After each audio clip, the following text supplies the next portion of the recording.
Hallelujah. ದೇವರ ಪರಿಶುದ್ಧ ನಾಮಕ್ಕೆ ಸ್ತೋತ್ರವಾಗಲಿ. ಇಲ್ಲಿಯವರೆಗೂ ನಾವು 4 ಸುವಾರ್ತೆಗಳು ಹಾಗೂ ಅಪೊಸ್ತಲರ ಕೃತ್ಯಗಳನ್ನು ಓದಿ ಧ್ಯಾನ ಮಾಡಿದ್ದೆವು. ಈಗ ನಾವು ಪೌಲನು ನಾನಾ ಸಭೆಗಳಿಗೆ ಬರೆದಂತಹ ಪತ್ರಿಕೆಗಳನ್ನು ಓದಿ ಧ್ಯಾನ ಮಾಡುವಂತರಾಗೋಣ. ಇಂದು ನಾವು ರೋಮಾಪುರದವರಿಗೆ ಬರೆದ ಪತ್ರಿಕೆಯನ್ನು ಓದಿ ಧ್ಯಾನ ಮಾಡೋಣ.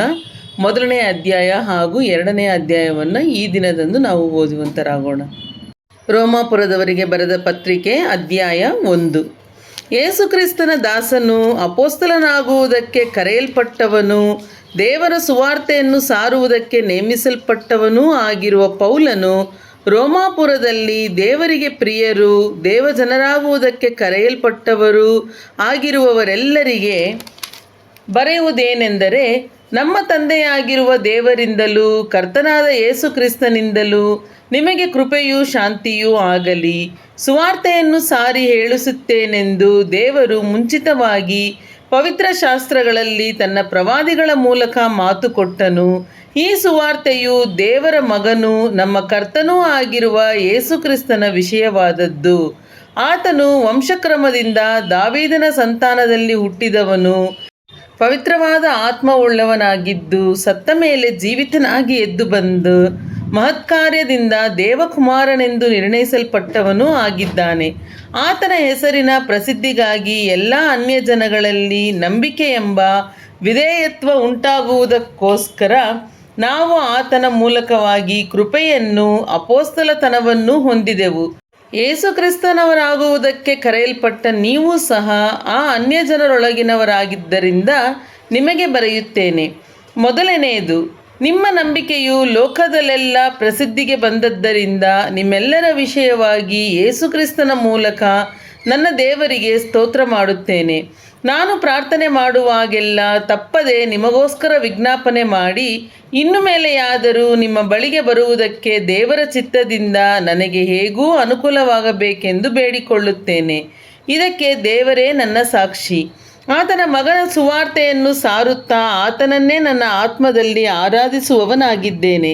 ನನ್ನ ಮುಖಾಂತರವಾಗಿ ನಿಮಗೆ ಪಾರಮಾರ್ಥಿಕ ವರವೇನಾದರೂ ದೊರಕಿ ನೀವು ದೃಢವಾಗುವುದಕ್ಕೋಸ್ಕರ, ಅಂದರೆ ನಾವು ನಿಮ್ಮ ನಂಬಿಕೆಯಿಂದ ನೀವು ನನ್ನ ನಂಬಿಕೆಯಿಂದ ಸಹಾಯ ಹೊಂದಿ ಈ ಪ್ರಕಾರ ನಿಮ್ಮೊಂದಿಗೆ ನಾನು ಧೈರ್ಯಗೊಳ್ಳುವುದಕ್ಕೋಸ್ಕರ ನಿಮ್ಮನ್ನು ನೋಡಬೇಕೆಂದು ಅಪೇಕ್ಷಿಸುತ್ತೇನೆ.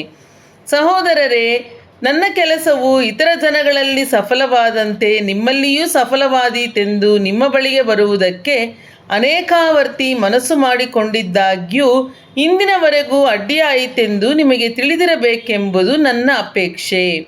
ಗ್ರೀಕರಿಗೂ ಇತರ ಜನಗಳಿಗೂ ಜ್ಞಾನಿಗಳಿಗೂ ಮೂಢರಿಗೂ ತೀರಿಸಬೇಕಾದ ಒಂದು ಋಣ ನನ್ನ ಮೇಲೆ ಅದೆ. ಹೀಗಿರುವುದರಿಂದ ರೋಮಾಪುರದಲ್ಲಿರುವ ನಿಮಗೆ ಸಹ ಸುವಾರ್ತೆಯನ್ನು ಸಾರುವುದಕ್ಕೆ ನಾನಂತೂ ಸಿದ್ಧವಾಗಿದ್ದೇನೆ. ಸುವಾರ್ತೆಯ ವಿಷಯದಲ್ಲಿ ನಾನು ನಾಚಿಕೊಳ್ಳುವವನಲ್ಲ. ಆ ಸುವಾರ್ತೆಯು ದೇವರ ಬಲಸ್ವರೂಪವಾಗಿದ್ದು ಮೊದಲು ಯಹೂದ್ಯರಿಗೆ ಆಮೇಲೆ ಗ್ರೀಕರಿಗೆ ಅಂತೂ ನಂಬುವವರೆಲ್ಲರಿಗೂ ರಕ್ಷಣೆ ಉಂಟು ಮಾಡುವಂಥದ್ದಾಗಿದೆ. ಹೇಗೆಂದರೆ, ದೇವರಿಂದ ದೊರಕುವ ನೀತಿಯು ಅದರಲ್ಲಿ ತೋರಿಬರುತ್ತದೆ. ನೀತಿವಂತನು ನಂಬಿಕೆಯಿಂದಲೇ ಬದುಕುವನೆಂಬ ಶಾಸ್ತ್ರೋಕ್ತಿಯ ಪ್ರಕಾರ ಆ ನೀತಿಯು ನಂಬಿಕೆಯ ಫಲವಾಗಿದ್ದು ನಂಬಿಕೆಯನ್ನು ಪ್ರಕಟಿಸುವಂಥದ್ದಾಗಿದೆ. ದುಷ್ಟತನವನ್ನು ನಡೆಸಿ ಸತ್ಯವನ್ನು ಅಣಗಿಸುವವರಾದ ಮನುಷ್ಯರ ಎಲ್ಲ ವಿಧವಾದ ಭಕ್ತಿಹೀನತೆಯ ಮೇಲೆಯೂ ದುಷ್ಟತನದ ಮೇಲೆಯೂ ದೇವರ ಕೋಪವು ಪರಲೋಕದಿಂದ ತೋರಿಬರುತ್ತದೆ. ಯಾಕಂದರೆ ದೇವರ ವಿಷಯವಾಗಿ ತಿಳಿಯಬಹುದಾದದ್ದು ಅವರ ಮನಸ್ಸಿಗೆ ಸ್ಪಷ್ಟವಾಗಿ ತಿಳಿದದೆ. ಅದನ್ನು ಅವರಿಗೆ ದೇವರೇ ಸ್ಪಷ್ಟವಾಗಿ ತಿಳಿಸಿದನು. ಹೇಗೆಂದರೆ, ಕಣ್ಣಿಗೆ ಕಾಣದಿರುವ ಆತನ ಗುಣಲಕ್ಷಣಗಳು, ಅಂದರೆ ಆತನ ನಿತ್ಯ ಶಕ್ತಿಯೂ ದೇವತ್ವವು ಜಗದುತ್ಪತ್ತಿ ಮೊದಲುಗೊಂಡು ಆತನು ಮಾಡಿದ ಸೃಷ್ಟಿಗಳ ಮೂಲಕ ಬುದ್ಧಿಗೆ ಗೊತ್ತಾಗಿ ಕಾಣಬರುತ್ತದೆ. ಹೀಗಿರುವುದರಿಂದ ಅವರು ಉತ್ತರವಿಲ್ಲದವರಾಗಿದ್ದಾರೆ. ಯಾಕಂದರೆ ದೇವರ ವಿಷಯವಾಗಿ ಅವರಿಗೆ ತಿಳುವಳಿಕೆ ಇಲ್ಲದಿದ್ದರೂ ಅವರು ಆತನನ್ನು ದೇವರೆಂದು ಘನಪಡಿಸಲಿಲ್ಲ. ಆತನ ಉಪಕಾರಗಳನ್ನು ನೆನೆಸಿ ಆತನನ್ನು ಸ್ತುತಿಸಲಿಲ್ಲ. ಅವರು ವಿಚಾರ ಮಾಡಿ ಮಾಡಿ ಫಲ ಕಾಣಲಿಲ್ಲ. ವಿವೇಕವಿಲ್ಲದ ಅವರ ಮನಸ್ಸು ಕತ್ತಲಾಯಿತು. ತಾವು ಜ್ಞಾನಿಗಳೆಂದು ಹೇಳಿಕೊಂಡು ಹುಚ್ಚರಾದರು.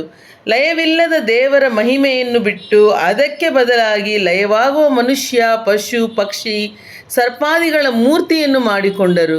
ಆದ ಕಾರಣ ಅವರು ಮನಸ್ಸಿನ ದುರಾಶೆಗಳಂತೆ ನಡೆದು ತಮ್ಮ ದೇಹಗಳನ್ನು ಮಾನಹೀನ ಮಾಡಿಕೊಳ್ಳಲಿ ಎಂದು ದೇವರು ಅವರನ್ನು ಹೊಲಸಾದ ನಡತೆಗೆ ಒಪ್ಪಿಸಿದನು. ಅವರು ಸತ್ಯದೇವರನ್ನು ಬಿಟ್ಟು ಅಸತ್ಯವಾದದ್ದನ್ನು ಹಿಡಿದುಕೊಂಡು ಸೃಷ್ಟಿಕರ್ತನನ್ನು ಪೂಜಿಸದೆ ಸೃಷ್ಟಿ ವಸ್ತುಗಳನ್ನೇ ಪೂಜಿಸಿ ಸೇವಿಸುವವರಾದರು. ಸೃಷ್ಟಿಕರ್ತನೊಬ್ಬನೇ ನಿರಂತರ ಸ್ತುತಿ ಹೊಂದತಕ್ಕವನು. ಆಮೇನ್. ಅವರು ಇಂಥದ್ದನ್ನು ಮಾಡಿದ್ದರಿಂದ ದೇವರು ಅವರನ್ನು ಕೇವಲ ತುಚ್ಛವಾದ ಕಾಮಾಭಿಲಾಷೆಗೆ ಒಪ್ಪಿಸಿದನು. ಹೇಗೆಂದರೆ ಅವರ ಹೆಂಗಸರು ಸ್ವಾಭಾವಿಕವಾದ ಭೋಗವನ್ನು ಬಿಟ್ಟು ಸ್ವಭಾವಕ್ಕೆ ವಿರುದ್ಧವಾದ ಭೋಗವನ್ನು ಅನುಸರಿಸಿದರು.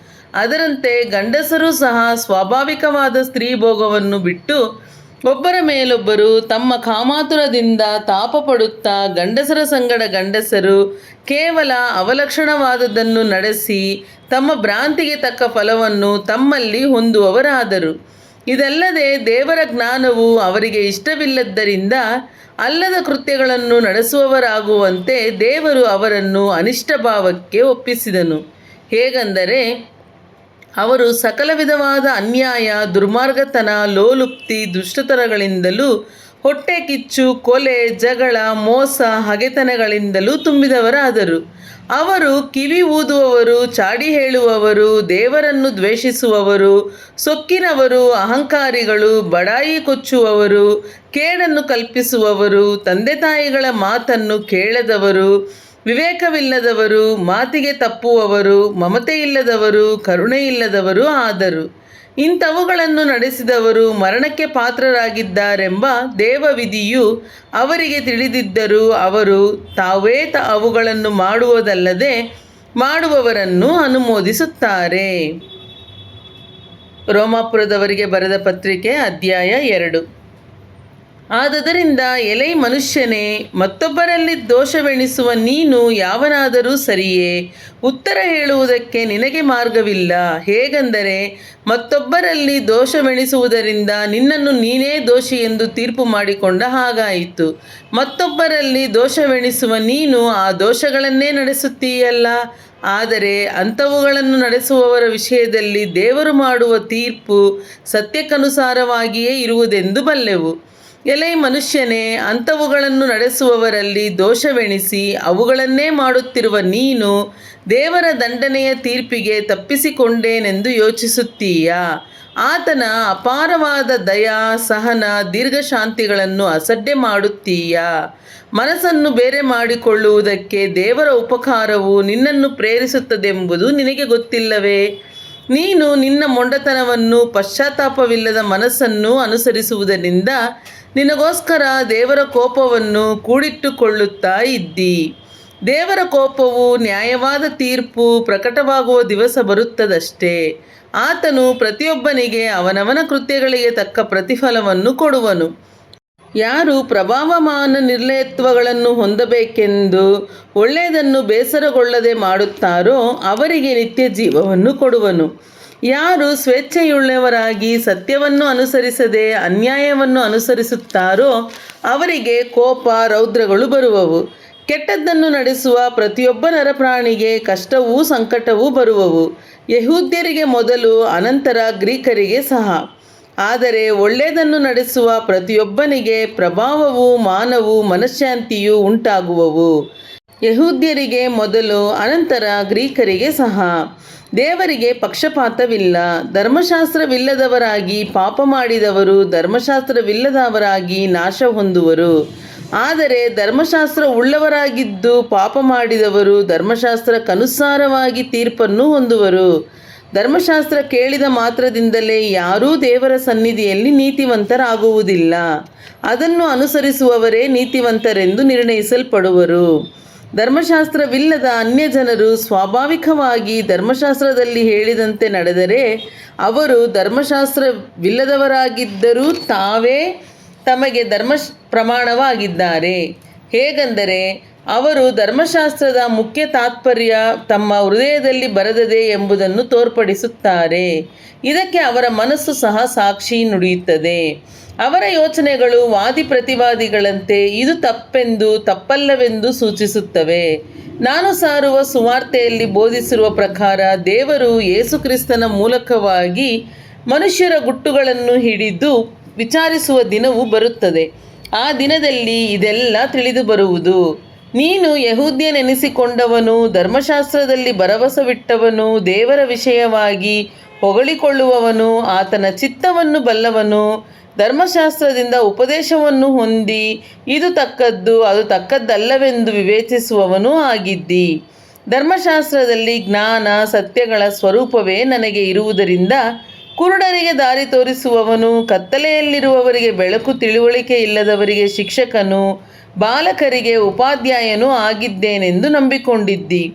ಹೀಗಿರಲಾಗಿ ಮತ್ತೊಬ್ಬನಿಗೆ ಉಪದೇಶ ಮಾಡುವ ನೀನು ನಿನಗೆ ಉಪದೇಶ ಮಾಡಿಕೊಳ್ಳದೇ ಇದ್ದೀಯೋ?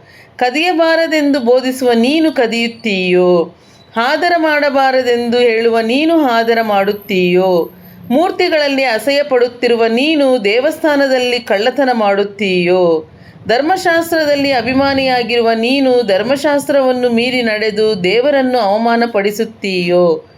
ನಿಮ್ಮ ದೆಸೆಯಿಂದ ಅನ್ಯಜನರಲ್ಲಿ ದೇವರ ನಾಮವು ದೂಷಣೆಗೆ ಗುರಿಯಾಗುತ್ತದೆಂದು ಬರೆದದೆಯಲ್ಲ.